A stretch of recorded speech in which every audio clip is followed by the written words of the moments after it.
La venue et l'attente du Messie, du Christ, le même mot en différentes langues, n'était pas sur un mystère. Cette postérité avait été prédite dès qu'entra le péché. Genèse 3,15. Et Moïse avait prophétisé l'apparition du prophète, Deutéronome 18,15. Les références à sa venue sont nombreuses, sa naissance, sa vie, son onction, ses souffrances et sa gloire. Puis, il n'y avait aucun secret quant au salut prêché aux gentils, aux non-juifs. Ce n'est pas une vérité exclusivement du Nouveau Testament, ni une partie du mystère maintenant révélé. La même remarque est vraie quant au royaume de Dieu.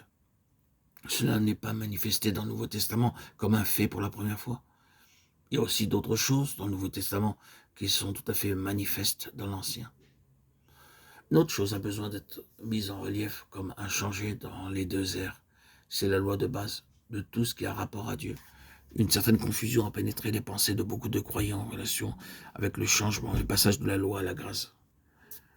Quand tout a été correctement dit quant au fait que nous ne sommes plus sous la loi, mais présentement sous la grâce. L'idée que le principe fondamental a changé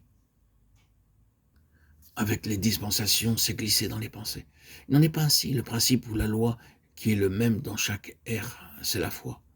La foi n'était pas moins la loi directrice dans l'Ancien Testament qu'elle ne l'est dans le Nouveau, et pas plus dans le Nouveau que dans l'Ancien.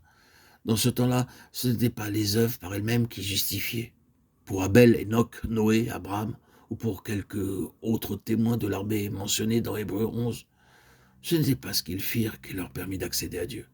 Quoi qu'il y ait une signification en fait dans ce qu'ils firent, c'était la foi en Dieu qui était vertueuse. Les œuvres sans la foi sont aussi inefficaces que la foi sans les œuvres. Il n'y a aucun conflit entre Paul et Jacques, ce sont seulement les deux côtés d'une même chose. Jacques étant peut-être plus légaliste que Paul. La clé de chaque approbation dans l'Ancien Testament est une confiance en Dieu. C'est tellement évident que Dieu a placé cette loi au-dessous de toute chose et derrière toute chose. De très grands changements existent entre les deux dispensations, c'est vrai. Dans l'ancienne dispensation, Dieu bénissait de manière temporelle et matérielle. Obéis à Dieu, sois fidèle au commandement de Dieu, et la bénédiction sera sur ta corbeille et ta huche, ta famille et ton champ. La prospérité sera sur tes entreprises et ton succès sera facilité. Mais au-dessous de tout cela se trouvait la loi de la foi.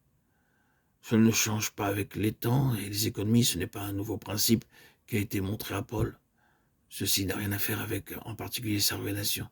Le secret se tient au-delà de cette loi, bien que sa doctrine de la justification fût de l'aveu général révolutionnaire et bouleversante. Il ne fit vraiment foi que dans l'œuvre accomplie de Jésus-Christ, œuvre qui impose donc la clôture d'un vieil ordre de choses. Bien sûr, il faut beaucoup de temps et de pages pour élucider la doctrine de la justification de Paul, mais il a fait cela pour nous. Nous sommes en train de dire que le mystère tel qu'il fut particulièrement révélé à Paul n'est pas une idée nouvelle quant à la loi de la foi, quoique la base de la foi ait littéralement changé et soit passée des œuvres des hommes à l'œuvre accomplie de Christ. Les œuvres elles-mêmes ne justifient pas, mais l'homme justifié fait les œuvres de la foi. Il est important et utile de savoir que dans l'ère ancienne, Dieu ne travaillait pas avec une pensée différente de celle qui appartient à cette présente ère. Sa pensée est immuable dans sa nature et dans son intention.